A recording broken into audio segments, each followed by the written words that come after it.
రోమా పత్రిక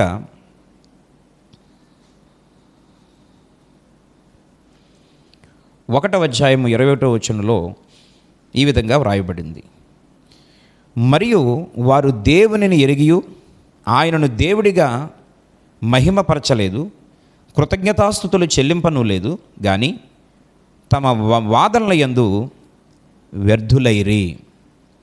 ఈరోజు చాలాసార్లు పిల్లరా, దేవుని ఎరిగియు దేవునిని మహిమపరచని వారిగా, దేవునికి కృతజ్ఞతాస్తుతులు చెల్లింపని వారిగా, ఈరోజు అంటే సంఘములో దేవుని ద్వారా ఆ దైవజనుని యొక్క ప్రార్థన ద్వారా అనేకమైన మేలులు పొందుతూ అనేక రకాలుగా ఆశీర్వదించబడుతూ ఈరోజు సంఘములో ఒక బలమైన విశ్వాసిగా ఉండి కూడా మన వలన దేవునికి కానీ అటు దైవజనునికి కానీ ఏ విధమైనటువంటి ప్రయోజనం లేనటువంటి వారిగా మనం జీవితాన్ని గడిపేస్తూ ఉన్నాం.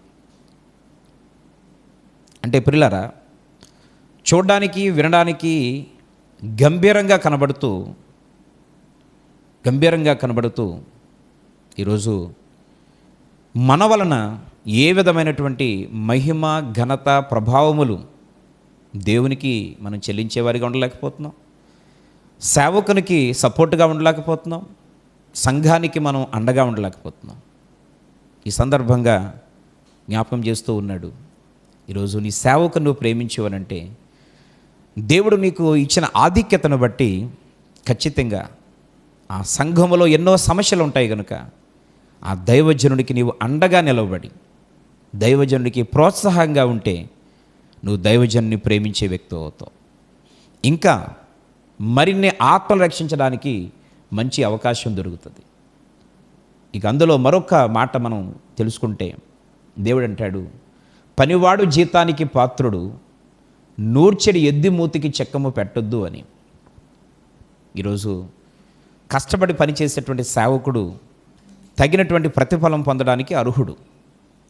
అలాంటి కష్టపడేటువంటి ఎద్దు మూతికి చెక్కం పెట్టొద్దు అని అంటే పని చేయకుండా, సేవ చేయకుండా సోమరులుగా ఉండేటువంటి సేవకుల విషయాలలో ఒకవేళ నువ్వు కొన్ని పద్ధతులు ఒకవేళ అవలంబించిన అది ఒకవేళ నీకు న్యాయం అనిపించవచ్చు. కానీ నేను సేవకునికో మాట చెప్తున్నాను వాక్యాన్ని బట్టి. సేవకుడిని దేవుడు ఏర్పాటు చేశాడు, సేవకుడిని దేవుడు పిలుచుకున్నాడు. దేవుడు అప్పగించిన పని చేయకపోతే అప్పగించినటువంటి దేవుడు ఖచ్చితంగా లెక్కడుగుతాడు, తగినటువంటి శిక్ష విధిస్తాడు. కానీ దైవజనుడికి తీర్పు తీర్చడానికి దేవుని బిడ్డలుగా పిలువబడినటువంటి మనకు అధికారం లేదు. తీర్పు తీర్చే అధికారం మనకు లేదు, మార్కులేసే అధికారం మనకు లేదు. అది దేవుడు చూసుకుంటాడు. మన బాధ్యత ఏంటి అని అంటే, నీవు విశ్వాసిగా దేవుని బిడ్డగా ఏర్పాటు చేయబడ్డావు, దేవుడు నిన్ను ఏర్పాటు చేసుకున్నాడు, నీ భక్తిని దేవుడు మెచ్చి నిన్ను ఆత్మీయతలో గొప్పవానిగా చేస్తున్నాడు. కానీ నీ పని నువ్వు చేసుకుంటూ వెళ్ళాలి.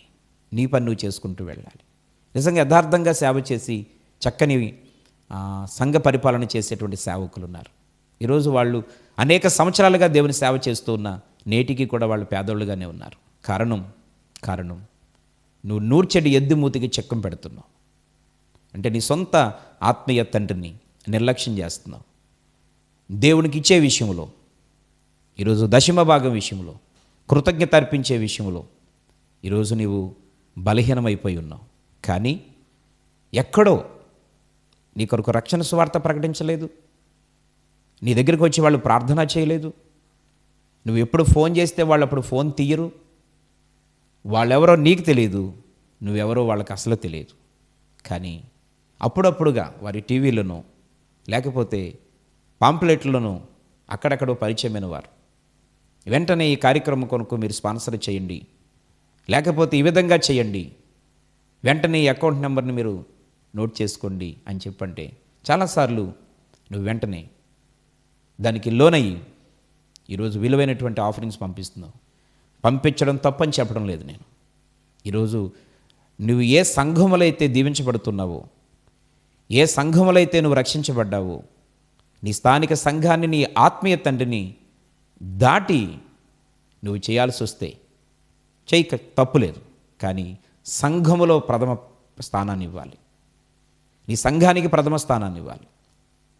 ఆ సంఘం యొక్క దైవజన్ యొక్క పర్మిషన్తో నువ్వు ఏదైనా చెయ్యి.